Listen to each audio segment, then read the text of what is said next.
kanalıma hoş geldiniz. Bugün sizinle birlikte kurdaleli bayram çantası yapmayı öğreneceğiz. Çantamızın alt kısmı ana rengimiz için bu şekilde 2 adet 50'şer gramlık pamuklu iplik kullandım. Sizler dilerseniz sadece tek bir 100 gramlık yumakla da örebilirsiniz. 50 gramlık 2 ayrı iplik kullanmamın nedeni çantamızı çift kat olarak öreceğiz. Bu yüzden daha tok ve güzel durması adına çift iplikle çalışmanızı tavsiye ediyorum. Ama dilerseniz tek iplikle de çalışabilirsiniz. Çantamızın üst kısmında da tek bir adet 50 gramlık iplik yeterli oluyor. Çantamızı tek kat ile çalışırsanız elimde görmüş olduğunuz ebatta bir çanta elde edersiniz. Taban ölçüsü yaklaşık olarak 10 santim. Uzunluğu da yaklaşık olarak 11 santim. Bu tek kat ile çalıştığım çantam. Bunu tek bir yumak ile çalışabilirsiniz. 50 gramlık tek bir yumak yeterli oluyor. Gelelim çift kat çalıştığım çantalarıma. Bu çantalarımızın tabanı yaklaşık olarak 12 santim. Boy uzunluğu da yine yaklaşık olarak 13 santim. Çift kat çalışan arkadaşlarım ise 100 gram tek bir yumak veya 50 gramlık 2 adet yumaktan çalışabilirsiniz. Ana gövdeyi ve kapak kısmını örerken 3,5 milim tığ kullandım. Çantamızın kapak kısmındaki fırfır detayları için 3 milim tığ kullandım. Malzeme olarak bir makasa ihtiyacım var. Dikiş için iğne. Dilerseniz bu şekilde inci boncuklar yerleştirmek için inceye ihtiyacımız var. Eğer boncuğu bu şekilde yapıştırmak istiyorsanız silikon yardımıyla yapıştırabilirsiniz. Daha sağlam olması adına dikiş ipliğiyle dikmenizi tavsiye ediyorum. Çantamızın açma kapama yerinde bu şekilde mıknatıs kullandım. İç kısmını dilerseniz astarlayabilirsiniz. Dilerseniz de bu şekilde kullanabilirsiniz. Çantamızı örmeye geçmeden önce sizden de ufak bir ricam olacak. Kanalıma hala abone değilseniz abone ol butonundan ücretsiz abone olmayı unutmayın. Beğeni ve yorumlarınızla desteklerseniz çok sevinirim. Evet, dilerseniz şimdi çanta yapımına geçelim. Çantamızın alt bölümünü yaparak başlayacağız. Ana renk ile başlıyoruz. 50 gramlık 2 adet iplik yeterli oluyor. Artıyor da bahsettiğim üzere arkadaşlar. Çantamızın alt kısmındaki bu ana parçayı öreceğiz. Bakın şöyle göstereyim. İkili trabzanlarla çalışıyoruz. Çift kat ipliğimizle çalıştığımız için hem oldukça tok duruyor. Aynı zamanda da ikili trabzanlarımız çok daha güzel ve şık görünüyor. 2 ayrı telde ipliğimi aldım. 3,5 milim yün tığı kullanacağım. İpliğime doluyorum. Kilit işlemi yaparak örgüme başlıyorum. Şimdi bu noktada zincir çekeceğim. 23 adet zincir çekiyorum. 1, 2, 3, 4, 5, 21, 22 ve 23. 23 adet zincir çektik. Şimdi alttan sayıyoruz zincirlerimizi. 1, 2, 3. 3 zinciri atlayıp tığımın üzerine bir tane ilmek alıp 4. zincirime batıyorum. Arkadan ilmeğimi çıkartıyorum. Tığımda 3 ilmek varken ilk ikisini diğer ikisini birlikte çıkartarak ikili trabzan yapıyorum. Çantamızda yapacağımız işlemler bu şekilde ikili trabzanlar yaparak olacak. Tığımın üzerine tekrar alıyorum. Aynı noktaya bakın. Aynı noktaya tekrar batıyorum. Arkadan ipliğimi çıkartıyorum. Tığımın üzerinde 3 ilmek varken ilk ikisini diğer ikisini birlikte çıkartarak ikili trabzan yapıyorum. Şimdi bu noktaya ikili trabzanlarımı 5'e tamamlayacağım. Baştaki çektiğimiz 3 zinciri de sayıyoruz arkadaşlar. 1, 2, 3. Şimdi 4. ikili trabzanımı yapıyorum. 4 ve 5. Bu sırada baştaki 3 zincirde sayıyoruz. 1, 2, 3, 4, 5. Tekrar üzerine alıyorum. Gelen bir sonraki zincirime batıyorum. Arkadan ilmeğimi çıkartıyorum. Yine tığımın üzerine 3 ilmek varken ilk ikisini bir, diğer ikisini birlikte yaparak ikili trabzan yapıyorum. Tekrar üzerine alıyorum. Şimdi her bir zincirime bu şekilde bir tane ikili trabzan yapıyorum. Sıra sonunda bir tane zincirim kalana kadar her bir ilmeğe bir tane ikili trabzan yaparak devam edelim. Sıra sonuna kadar geldim. Bakın bir tane zincirim kaldı. Şimdi tekrar tığımın üzerine alıyorum. Buradaki köşe noktasındaki zincir noktasına batıyorum. Yine ikili trabzanlar yapmaya başlıyorum. Tıpkı başta 5 tane ikili trabzan yaptığım gibi bu köşe noktasındaki zincire de 5 tane ikili trabzan yapıyorum. Aynı noktaya batarak trabzanlarımızı 5'e tamamlıyoruz. 3, 4 ve 5. Şimdi buradaki ipliğimi de örerken iç kısımdan yürüteceğim. Bakın zincirimin karşı tarafına geçtim. Şöyle bakalım. Zincirimin karşı tarafında her bir ilmeğe yine bir tane ikili trabzan yapıyoruz. Bakın her bir zincire veya her bir ikili trabzanın karşılık gelen noktaya batarak, ilmek boşluğuna batarak bir tane ikili trabzan yapıyoruz. Sıra sonuna doğru geldim. Bakın son 2 tane ikili trabzanım kaldı. Onları da yapıyorum. Ve ilk sıramı bitiriyorum. Bakın bu noktada gelin bakalım. Köşelerde 5 tane ikili trabzanımız var. Aralarda ise 18 tane ikili trabzan. Yani köşe noktalarda arttırma yaptıktan sonra şu kısımlar altta ve üstte olmak üzere 18 adet ikili trabzan burada, 18 ikili trabzan da burada var. En son bitişi 3 tane zincir çektiğim kısmın tepesi noktasına batıyorum, zincirin tepesine. Arkadan ilmeğimi alıyorum. Tığımın arasından geçirerek ilmek kaydırma yapıyorum. Ve böylelikle ilk sıram tamamıyla bitmiş oldu. Bir üst sıraya geçerken zincir çekiyorum. 3 adet zincir çekiyorum. 2 ve 3. Tığımın üzerine alıyorum. Buraya dikkat. Bundan sonra arkadaşlar zincirimizi ikili trabzandan saymıyoruz. Tığımın üzerine bir tane ilmek aldıktan sonra tam dip noktasına batarak yine buraya bir tane ikili trabzan yapıyorum. Burası sıramın başlangıcı. Şimdi dibine bir tane ikili trabzan yaptıktan sonra tığımın üzerine tekrardan alıyorum. Bir sonraki gelen ilmek boşluğuna hemen batıyorum ve bu noktaya 2 tane ikili trabzan yapıyorum. Aynı noktaya 2 kere batıyorum arkadaşlar. Dolayısıyla bu sırada ilk arttırmamı yapmış oldum.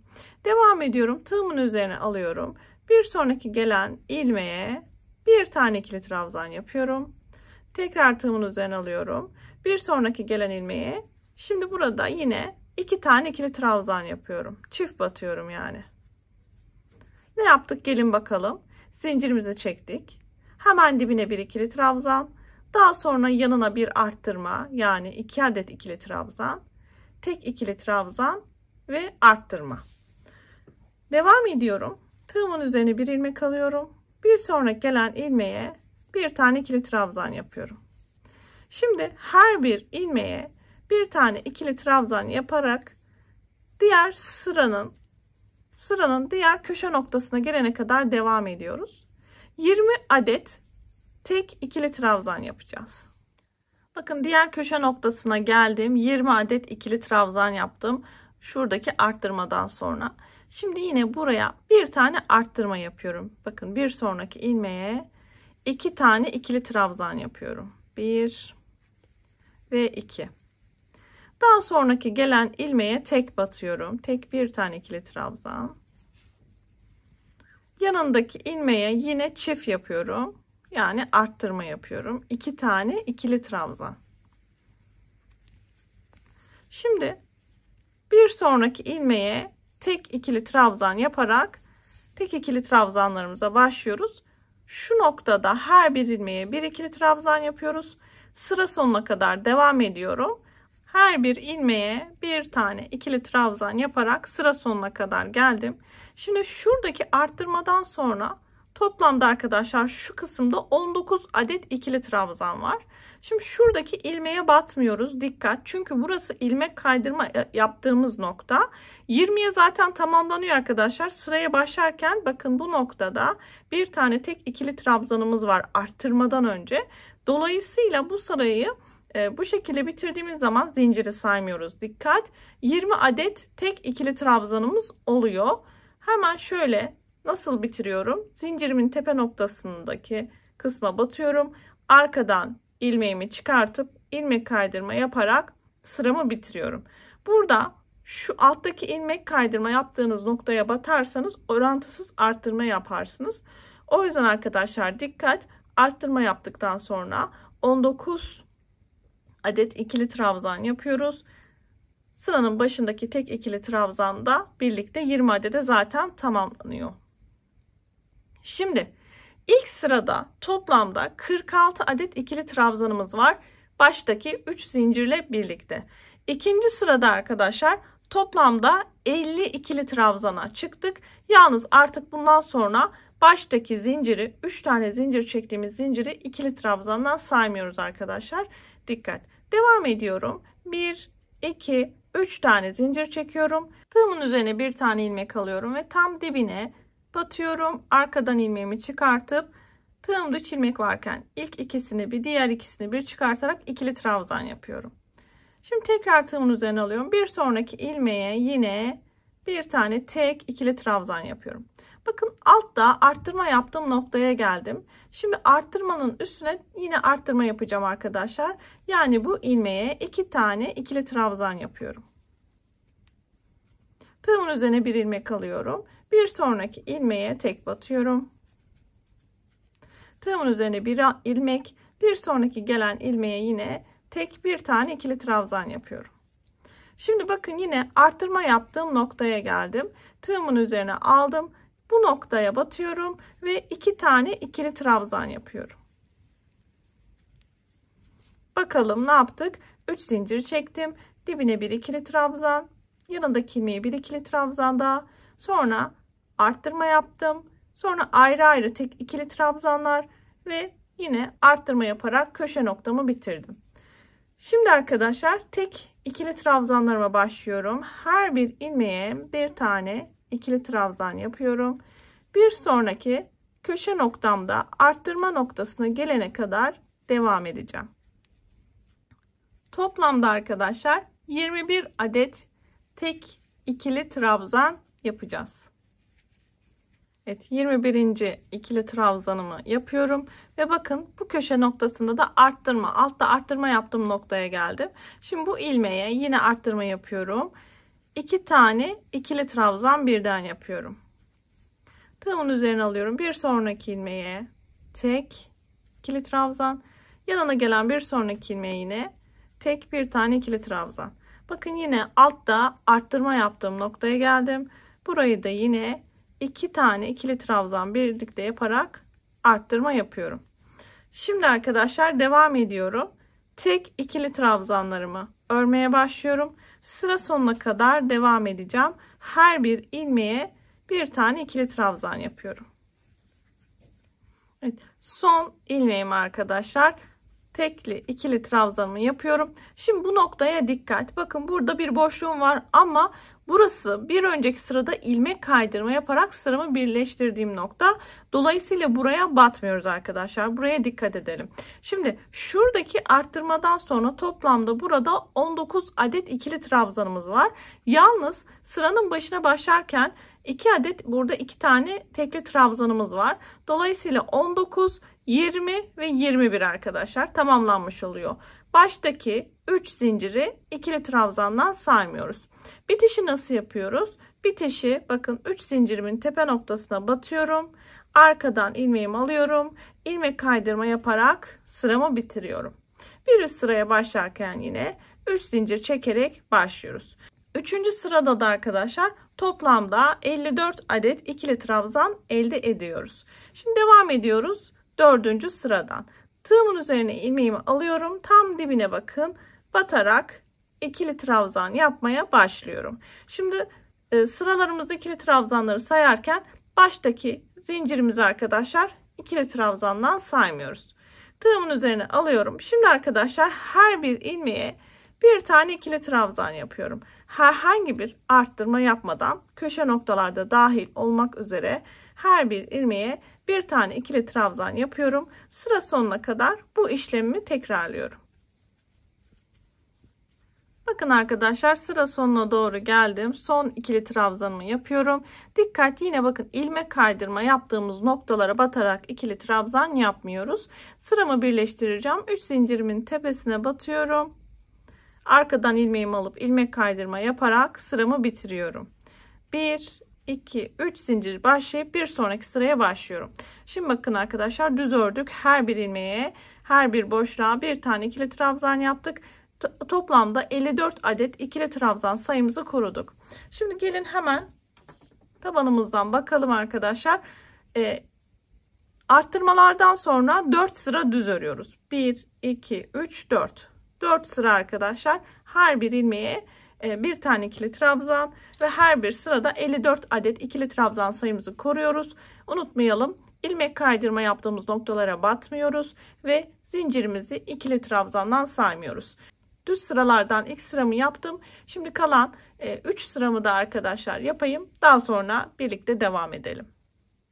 Evet, düz sıralarımı tamamladım. Gelin bakalım şimdi. 1, 2, 3, 4, 5, 6, 7. sıramı da bitirdim. Şimdi arkadaşlar devam ediyoruz. Artık eksiltmelere başlayacağız. 3 tane zincir çektim, sırama başladım. Tığımın üzerine bir ilmek aldım ve bakın tam dip noktasına batarak hemen bir tane ikili trabzanımı yaptım. Tekrar ilmeğimi aldım ve bir sonraki gelen ilmeğe batarak bir ikili trabzan da buraya yaptım. Şimdi arkadaşlar tığımın üzerine alıyorum. Bir sonraki gelen ilmeğin bana bakan yüzünün, bakın şöyle ön tarafındaki ilmeği şu şekilde alıyorum ve daha sonraki gelen ilmeğin de yine aynı şekilde şu şekilde bakın aldım. Arkasından ilmeğimi geçiriyorum. Yani iki ilmeğimi birlikte çıkardım. Tığımın üzerinde 3 ilmek var. İlk ikisini diğer ikisini birlikte örerek ikili trabzanda eksiltme yaptım. Devam ediyorum. Tığımın üzerine aldım. Bir sonraki gelen ilmeğe battım ve bir tane tek ikili trabzan yaptım.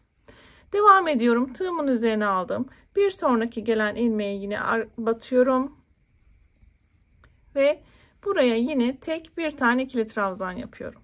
Şimdi tekrar eksiltme yapacağım. Burada yaptığım gibi tığımın üzerine aldım. Bakın ilk gelen ilmeğin şöyle ön tarafındaki ilmeği aldım. Bir sonraki ilmeğin de yine aynı şekilde tığıma ilmeği geçirdim. Arkasından ilmeğimi çıkarttım. Ve tığımda 3 ilmek varken ilk ikisini diğer ikisini birlikte yaparak yine burada bir tane eksiltme yaptım. Şimdi devam ediyorum. Tığımın üzerine alıyorum. Bir sonraki gelen ilmeğe tek bir tane ikili trabzan yapıyorum. Bu şekilde her bir ilmeğe bir tane ikili trabzan yapacağım. Toplamda arkadaşlar 21 adet ikili trabzan örüyoruz. 21 adet tekli ikili trabzanımı tamamladım. Şimdi yine bu köşe noktasında eksiltmelerimi yapacağım. Bakın artık öğrendik. İlmeğimin ön tarafından alıyorum. Bir sonraki ilmeğimin de bu şekilde ön tarafından alıp arasından geçirip ikili trabzan yapıyorum. Yani eksiltme yaptım. Şimdi bir sonraki gelen ilmeğe tek batıyorum. İkili trabzan yapıyorum. Bir sonraki gelen ilmeğe yine tek bir tane ikili trabzan yapıyorum. Ayrı ayrı iki tek ikili trabzan yaptık. Şimdi tekrardan eksiltme yapacağım. Bir sonraki ilmekle bir diğer ilmeği bakın bu şekilde aldım. İkisini arasından geçirip ikili trabzan yapıyorum. Ve dolayısıyla arkadaşlar bakın köşelerde 1, 2, burada da 1, 2, ikişer tane eksiltme yapmış olduk. Şimdi sıranın bitişine kadar her bir ilmeğe tek bir tane ikili trabzan yaparak devam ediyorum. Şimdi en son eksiltme yaptığım noktadan bitişe kadar arkadaşlar toplamda 19 adet ikili trabzan oldu. Baştaki ikili trabzanları da sayıyoruz. 20, 21. Dolayısıyla bakın köşe noktalardaki eksiltmeler arasında şöyle toplamda 21 ikili trabzanımız olacak. Şimdi en son bitişi zincirimin tepe noktasına batıyorum. Arkadan ilmeğimi alıyorum. İlmek kaydırma yaparak bitiriyorum. 1, 2, 3 zincir başlayıp bir sonraki sıraya başlıyorum arkadaşlar. 1, 2, 3, 4, 5, 6, 7, 8, 9. sıradayım. Hemen tığımın üzerine bir ilmek alıyorum ve dibine batarak ilk ikili trabzanımı yapıyorum. Tığımın üzerine bir tane ilmek alıyorum. Şimdi burada eksiltme yapacağız. Hemen şöyle bakın, artık öğrendik. İlk eksiltmemi köşe noktasında yapıyorum. Tığımın üzerine bir ilmek alıyorum. Bir sonraki gelen ilmeğe tek bir tane ikili trabzan yapıyorum.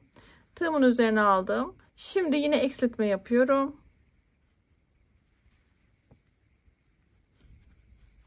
Ve köşe noktada bakın, bu noktada eksiltme işlemini tamamladım. Şimdi bir sonraki eksiltmeye gelene kadar her bir ilmeğe bir tane ikili trabzan yapıyorum.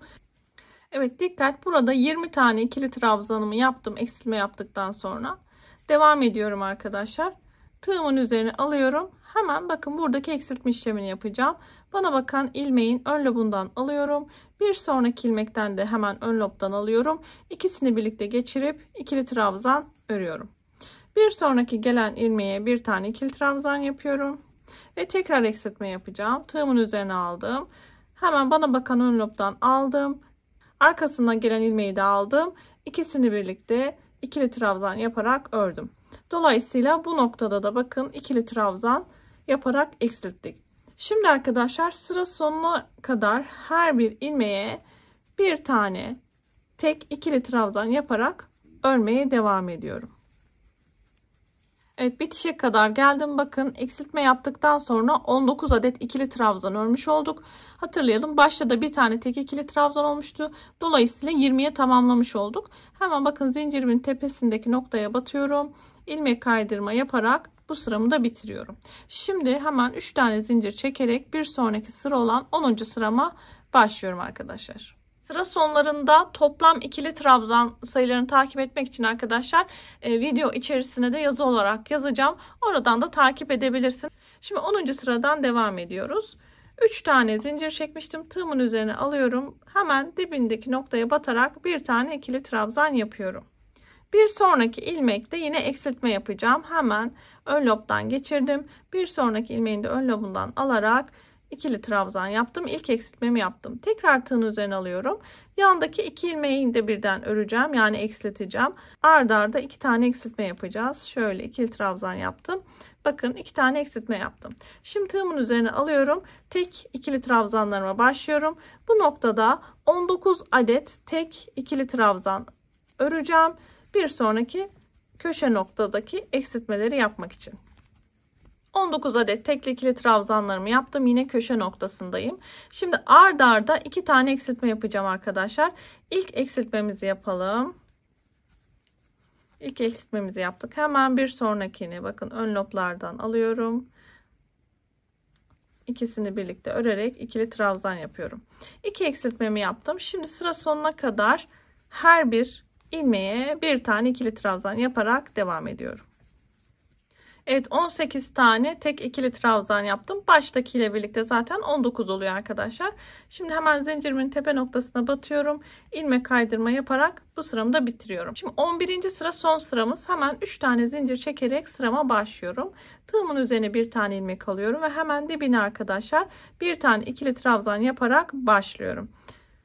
Daha sonra tığımın üzerine alıyorum ve ilk eksiltmemi yapıyorum. Bu sırada arkadaşlar köşede birer tane eksiltme olacak. Şöyle hemen ilk eksiltme işlemimi yaptım ve devam ediyorum. Tığımın üzerine aldım. Şimdi her bir ilmeğe bir tane sık iğne yapıyorum. Pardon, ikili trabzan yapıyorum. Bir sonraki köşe noktasındaki eksiltmeye kadar. Evet, 19 adet tek ikili trabzan yaptım. Şimdi köşe noktasındaki eksiltme kısmına geldim arkadaşlar. Hemen bu noktada tığımın üzerine bir tane ilmek alıyorum. Bakın, zaten aşağıda arkadaşlar eksiltme yaptığımız kısma denk geliyor zaten. Hemen ön lobdan bir tane aldım. Yanındaki ön lobdan da aldım. İkisini birlikte ilmeğimden çıkardım ve ikili trabzan yaptım. Şimdi devam ediyorum. Sıranın sonuna kadar her bir ilmeğe bir tane ikili trabzan yapıyorum. Dolayısıyla arkadaşlar sıranın sonuna kadar toplamda 18 adet ikili trabzan olacak. Baştaki bakın bir tane tek yaptığım ikili trabzanla birlikte 19'a tamamlanacak. Son bitiş arkadaşlar, yine 3 zincir çektiğim kısmın tepesine batıyorum. Arkadan ilmek alarak ilmek kaydırma yapıyorum. Ve bakın burada bir tane de şöyle zincir çekip sıkılıyorum. İpliğimi artık burada kesebilirim. Son sıram 11. sıramı da bitirdim arkadaşlar. Son sırada da toplamda 40 adet ikili trabzan elde etmiş olduk. Şimdi bu kalan ipliği bir iğne yardımıyla şöyle arka kısmından yürüterek gizleyeceğiz arkadaşlar. Böylelikle çantamızın alt kısmını bitirmiş olduk. Şimdi dilerseniz çantamızın kapak kısmını örmekle devam edelim. Evet, kapak kısmı için arkadaşlar elimde gördüğünüz bu parçaya çalışacağız. Yine çift kat bir çalışmamız olacak. Yine aynı şekilde 2 yumak iple 2 telle öreceğiz arkadaşlar. Ve yine 3,5 milim yün tığıyla kapak kısmını öreceğiz. Kapağımızda çalışırken sihirli halka yaparak çalışacağız. Bakın 2 ipliğimi bu şekilde tuttum. Parmağımın etrafında çevirdim. Çaprazı gördüm. Tığımı arasından geçirip bir tane ilmek aldım. Ve bir tane daha ilmek atıp buradaki halkamı sabitledim. Parmağımdan şöyle çıkarken dikkatlice çıkalım. Bir yandan da bakın ipliğimi şu şekilde tutuyorum. Bu noktada 3 tane zincir çekiyorum. 1, 2 ve 3. Tığımın üzerine bir tane ilmek alıyorum ve halkamın içine bakın bu şekilde batarak arkadan ilmeğimi çıkartıyorum. Tığımın üzerinde 3 ilmek varken ilk ikisini bir, diğer ikisini birlikte çıkartarak arkadaşlar bakın ikili trabzan yapıyorum. Artık ikili trabzan yapmayı öğrendik diye düşünüyorum. Tığımın üzerine ilmeğimi aldım. Yine halkanın içine batıyorum. Yine arkadaşlar ikili trabzan yapıyorum. Hafiften bir yandan örerken bir yandan da şurada arkadaşlar sihirli halkanın şuradaki şu ipliğini şöyle çekerek arkadaşlar halkayı küçültebilirsiniz. Şimdi zincirimi de sayacağım. Zincirimle birlikte 1, 2, 3 tane ikili trabzan oldu. Tığımın üzerine aldım. Yine halkanın içine batıyorum. İkili trabzan yapıyorum. Halkanın içine arkadaşlar toplamda zincirle birlikte 12 adet ikili trabzanımız olacak. 12 ikili trabzanı tamamladım. Şimdi bu halkamı kapatmam gerekiyor. Şuradaki ipliğimi tutuyorum. Şöyle çekiyorum arkadaşlar. Şöyle sıkıca çekebildiğim noktaya kadar çekiyorum. Ve bakın hemen baştaki zincirin tepesine şöyle batıyorum. Arkadan ilmeğimi alıyorum. İlmek kaydırma yaparak bir halka yuvarlak haline getiriyorum. Böylece birinci sırayı tamamlamış olduk. Bu noktada 3 tane zincir çekiyorum. Tığımın üzerine bir ilmek alıp dibine arkadaşlar batıyorum ve bir tane ikili trabzan yapıyorum. Şimdi yine baştaki zinciri artık saymayacağız arkadaşlar. Tekrar tığımın üzerine alıyorum. Aynı noktaya bir ikili trabzan daha yapıyorum. Bu şekilde her bir ilmeğe çift ikili trabzan yapıyorum. Yani arttırarak örüyorum. Bakın her bir boşluğa 2 adet ikili trabzan yapıyorum. Bir önceki sırada 12 adet ikili trabzanımız vardı. İkinci sırada da her bir ilmeğe 2'şer adet ikili trabzan yaparak 24 adet ikili trabzana çıkacağız. Evet, sıra sonuna doğru geldim. Bakın 24 adet ikili trabzana ulaştım. Şimdi baştaki zinciri saymıyoruz arkadaşlar. Şimdi sıramı bitirirken zincirimin 3. zincirine şu şekilde tepe noktasına batıyorum. Arkadan ilmeğimi alıp ilmek kaydırma yaparak bu sıramı da tamamlıyorum. Bir üst sıraya geçerken yine 3 zincir çekiyorum. Tığımın üzerine alıyorum ve dibine arkadaşlar batarak örgüme başlıyorum. Bir tane tek ikili trabzan yapıyorum. Şimdi tığımın üzerine aldım. Bir sonraki noktaya bu sefer çift yapacağım. Yani arttırma yapacağım. Bu sırada arkadaşlar bir tek ikili trabzan, bir sonraki ilmeğe çift ikili trabzan yaparak evet, bu şekilde bir tek bir çift sıranın sonuna kadar devam ediyorum. Sıra sonunda toplamda 36 ikili trabzana ulaşmam gerekiyor. 3. sırada son arttırmamı da yaptım. Yine dikkat arkadaşlar, bakın ilmek kaydırma yaptığımız noktalara batmıyoruz. 36 adet ikili trabzan elde ettim. Zincirimin tepesine batıyorum. Arkadan ilmeğimi çıkartıp ilmek kaydırma yaparak bu sıramı da bitiriyorum. 4. sıradan devam ediyorum. 1, 2 ve 3 zincir çekip tığımın üzerine alıyorum ve tam dibine arkadaşlar bir tane ikili trabzan yaparak başlıyorum sırama. Şimdi burada bir tane tek yaptım. Hemen yanındaki ilmeğe bir tek ikili trabzan daha yapıyorum. Sonraki ilmeğe arkadaşlar arttırma yapıyorum. Yani 2 adet ikili trabzan yapıyorum. Bu sırada da 2 tek ikili trabzan, bir çift ikili trabzan olmak üzere sıra sonuna kadar devam ediyorum arkadaşlar. 4. sırada da sıra sonunda toplamda 48 adet ikili trabzan elde etmem gerekiyor. 4. sıramızı da tamamlayalım ilmek kaydırma yaparak ve 5. sıramızda yine 3 tane zincir çekerek başlıyoruz arkadaşlar. Hemen tığımın üzerine alıyorum ve dibine bir tane ikili trabzan yapıyorum. Tığımın üzerine tekrar aldım. Bir sonraki ilmeğe bir ikili trabzan daha.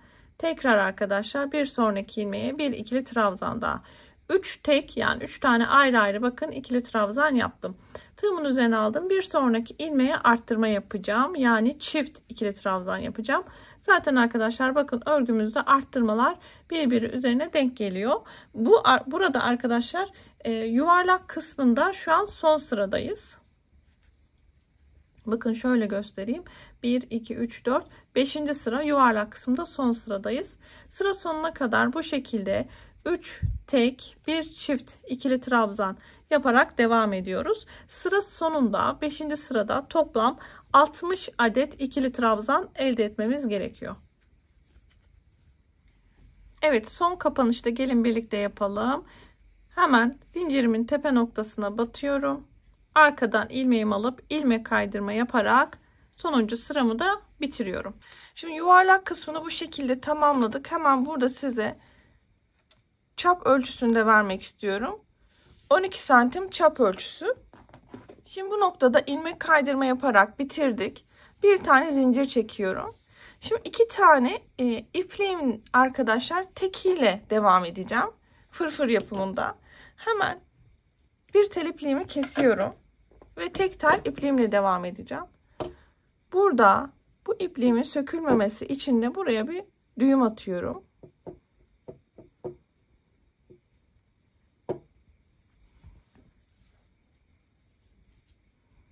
Şimdi bir tane zincir çekmiştim. Kalan zincirimi çekiyorum. 2, 3. Üzerine alıyorum. Tam dibine batıyorum. Bir yandan da bu ipliğimi içeriden yürüteceğim. Ve buraya bir tane ikili trabzan yapıyorum. Tekrar tığımın üzerine aldım. Aynı noktaya tekrar batıyorum ve bir ikili trabzan daha. Şimdi arkadaşlar tığım 3,5 milim tığdı. Eğer elinizde varsa hemen bu tığı 3 milim tığ ile değiştirin. Evet, 3 milim tığla değiştirdim.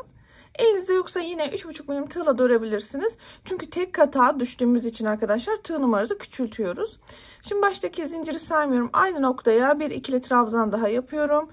Burada arkadaşlar her bir ilmekte 3 tane ikili trabzan yapıyoruz fırfırımız için.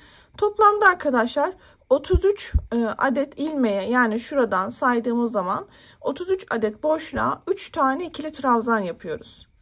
Bu şekilde arkadaşlar 33 adet boşluğa 3 tane ikili trabzan yapalım. Evet, fırfır kısmını bitirdik. Bakın 33 adet boşluğa bu şekilde 3 tane ikili trabzan yaptım. En son bitişinde bir tane ilmek atlayıp ikinci ilmeğe batıyorum. Bu noktada ilmek kaydırma yaparak sıramı bitiriyorum. Bir tane zincir çekiyorum. Dikiş için biraz uzunca iplik bırakıyorum arkadaşlar. Şöyle sıkılayıp şu noktadan ipliğimi kesiyorum. Ve böylece çantamın kapak kısmında tamamlamış oluyoruz. Şimdi gelelim çantamızın üzerindeki kurdale kısmını yapmaya. Çantamızın kurdalesi için tek kat iplikle çalışacağız. Bunun için 3 milim tığla çalışmamız gerekiyor. Hemen şöyle bir tane kilit işlemi yapıyorum. Ve zincir çekiyorum. 42 adet zincir çekeceğim bu noktada. 2, 3, 4, 5, 6, 7, 8, 9, 10, 11, 12, 13, 42. zinciri de çektim. Şimdi ekstradan bir tane daha zincir çekiyorum. 43'e tamamladım. Şimdi ilk zincirime atlıyorum. İkinci zincirimden itibaren bir tane sık iğne yapıyorum. Yanındaki zincire bir sık iğne daha. 2. Yanındakine bir tane daha sık iğne. 3. Yanındakine bir tane daha 4. Ve bir tane daha 5. Bakın 5 tane sık iğne yaptım.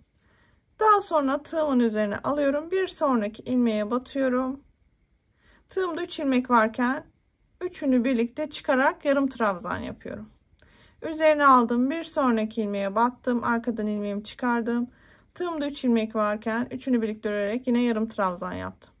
2 yarım trabzan devam ediyorum. Üzerine aldım. Bir sonraki ilmeğe battım. Arkadan ilmeğimi çıkardım ve üçünü birlikte ördüm. 3 tane yarım trabzan yaptım. Bakın başta ne yaptık? 1 2 3 4 5 sık iğne. Daha sonra da 3 tane yarım trabzan. Şimdi tığımın üzerine aldım. Bir sonraki ilmeğe batıyorum. Arkadan çıkardım. Tığımda 3 ilmek varken ilk ikisini diğer ikisini birlikte örerek ikili trabzan yaptım. Tekrar tığımın üzerine alıyorum ve bir sonraki ilmeğe batıyorum. Yine ikili trabzan. Şimdi arkadaşlar zincirimin en son bitişinde 8 tane zincir kalana kadar buradaki araya her bir ilmeğe bir tane yarım trabzan örüyorum. Evet, 8 adet zincirim kaldı. Şimdi tığımın üzerine alıyorum. Bir sonraki ilmeğe batıyorum. Bu noktada yarım trabzan yapacağım. Yani üçünü birlikte öreceğim. Bir sonraki ilmeğe batıyorum. Tekrar bir tane daha yarım trabzan. 2 ve bir sonraki ilmeğe yine bir tane yarım trabzan. 3 tane yarım trabzan yaptım. Şimdi kalan 5 zincirim arkadaşlar ayrı ayrı birer tane sık iğne yapıyorum. 1 2 3 4 ve 5. Şimdi zincirimin kalan kısmını öreceğim. Şuradaki ipliğimi de içeriden yürütmem gerekiyor. Şimdi hemen karşı tarafa geçiyorum. Hemen bu noktaya, yani en son yaptığım sık iğne yaptığım noktaya tekrardan batıyorum. Bakın bu ilmeğimi tekrar batıyorum. Buraya bir sık iğne daha yapıyorum. Karşı tarafını örmemiz için. Bir sık iğne yaptım. Yanındaki ilmeğe ikinci sık iğnem. Yanındaki ilmeğe 3. Bir sonraki ilmeğe 4. Ve yine son sık iğnemi yapıyorum. Ve başlangıç noktasında bakın 5 tane sık iğnemi tamamladım. Şimdi yarım trabzanlarımı geçeceğim. 3 tane yarım trabzan yapmam gerekiyor. Tığımın üzerine aldım. Bir sonraki ilmeğe battım. 1 yarım trabzan. 2 ve 3. Şimdi arkadaşlar yine bakın her bir, burada biraz daha işimiz kolay. Her bir ikili trabzan üzerine bir tane yine ikili trabzan gelecek. Ortalarda ikili trabzan çalışıyorduk. En son zincirimin sonunda 8 tane ilmek alana kadar devam edeceğim. Her bir ikili trabzana karşılık gelen boşluğa yine bir tane ikili trabzan örüyorum. 8 ilmeğim kala ikili trabzanlarımı bitirdim. Şimdi hemen ilk yarım trabzanımı yapıyorum. 3 tane yarım trabzan yapmam gerekiyor ayrı ayrı. 2 ve 3. Şimdi kalan ilmeklere, kalan 5 ilmeğe birer tane sık iğne yapıyorum. 1 2 3 4. Şimdi arkadaşlar buraya dikkat edelim. 4 tane sık iğne yaptım. En sonki ilmeğime batıyorum. Arkadan ilmeğimi çıkartıyorum. Bu noktada artık ilmek kaydırma yapıyorum. Sık iğne yapmadan ilmek kaydırma yapıyorum. Ve şöyle uzunca bir iplik bırakacağım. Bu noktada kesiyorum. Evet, bir iğne yardımıyla birazcık şöyle ortaya gelene kadar ipliğimi şu şekilde yürütüyorum. Ama çok fazla çekerseniz büzüştürürsünüz. O yüzden şöyle sadece yürütüyorum. Şimdi bakın neredeyse 1, 2, 3, 4, 5, 6, 7 neredeyse 8. ilmeğe denk geldim. Şu noktada şöyle birleştiriyorum karşı tarafla.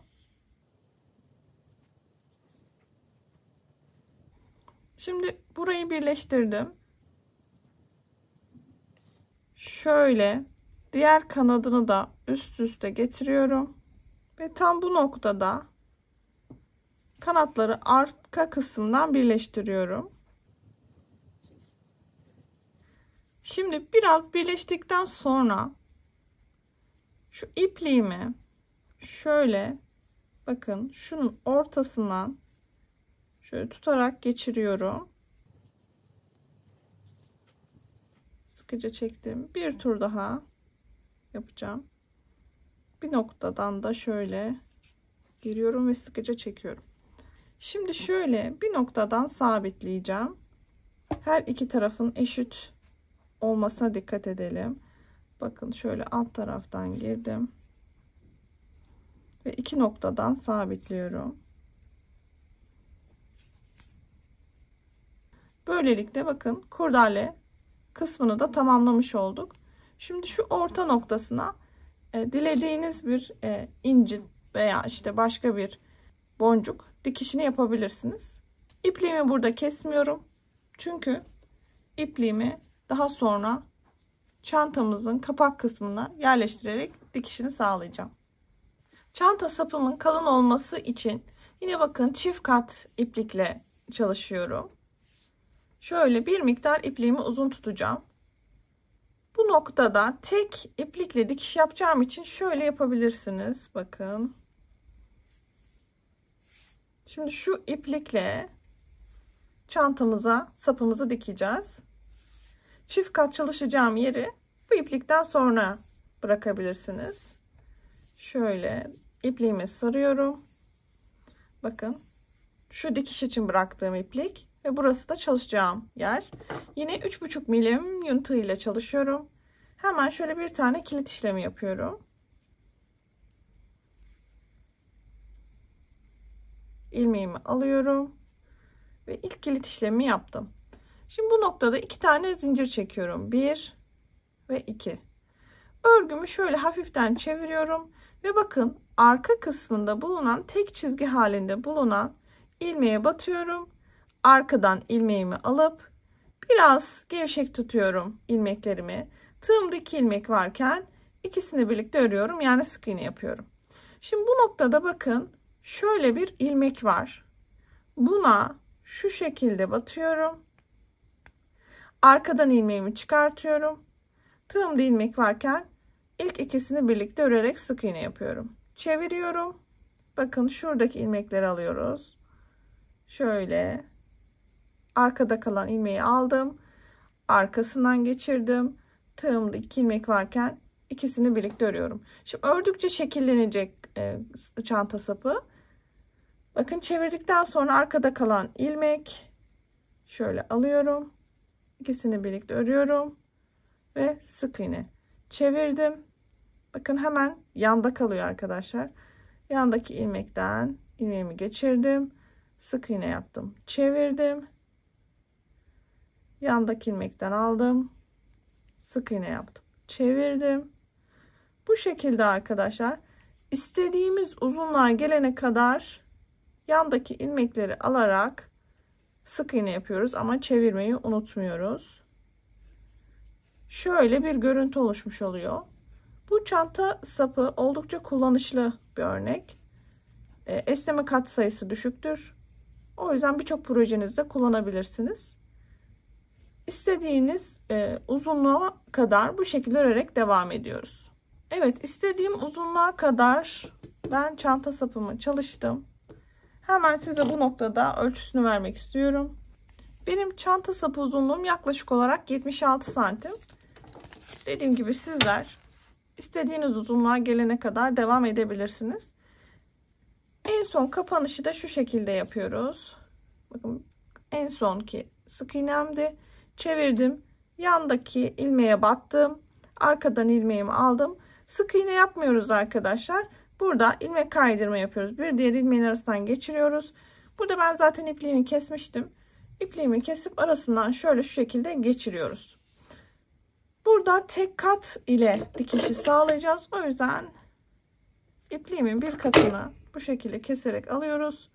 Ve bu noktada bir tane düğüm yapıp bu kalan ipliği de şöyle kordonumuzun arasından yürütüyoruz.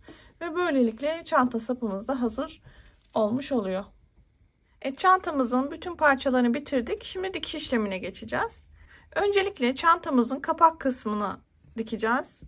Şu şekilde bakın, zincirlerle başladığımız nokta arkaya gelecek. Şöyle tutuyoruz, yerleştiriyoruz. Şuradaki orta kısmı birazcık ön tarafa doğru gelecek arkadaşlar. Şöyle göstereyim. Bakın, şuradaki orta kısmı bir tık ön tarafta. Şu şekilde çantamızın kapağını dikeceğiz. Şöyle yerleştirdim. Dilerseniz burada sabitleyici iğnelerden yararlanabilirsiniz. Şöyle elinizi arasından da geçirebilirsiniz. Çünkü çantanın diğer parçasıyla dikmemeniz lazım. Bu şekilde arkadaşlar bir kapaktan, bir çantadan alarak çantamızı bu şekilde dikiyoruz.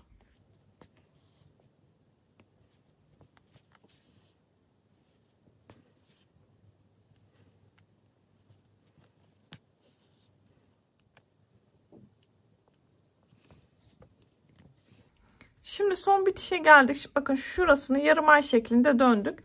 Şimdi arkadaşlar kapak kısmımızın şu kısmını da dikerek geçeceğiz. Yatayda küçük çizgilerle, çok da pembe kısmında belli olmayacak şekilde arkadaşlar, bu şekilde bir sıra dikiyoruz.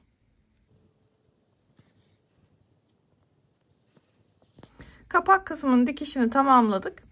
Şimdi hemen çantamızın sap dikişini yapacağız. Çantamızın sapını şu noktadan, bakın 2 sıra trabzanlı kısımdan şu şekilde dikişini sağlıyoruz. Her iki taraftan da.